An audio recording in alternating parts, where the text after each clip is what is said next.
बाबा नायक।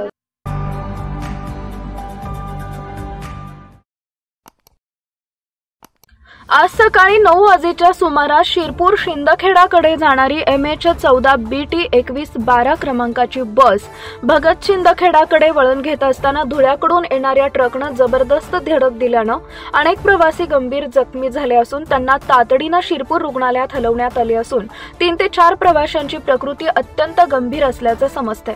या भीषण अपघातात 15 ते 20 प्रवासी जखमी झाले असून एक अंदाजे 4 ते 5 वर्षाची चिमुरडी जागीच ठार झाल्याची दुःखद माहिती समोर आली आहे। जखमींना तात्काळ शिरपूर येथील उपजिल्हा रुग्णालयात उपचारासाठी हलवण्यात येत आहे। स्थानिक नागरिक, पोलीस व आपत्कालीन पथक घटनास्थळी दाखल झाले असून मदत कार्य सुरू आहे।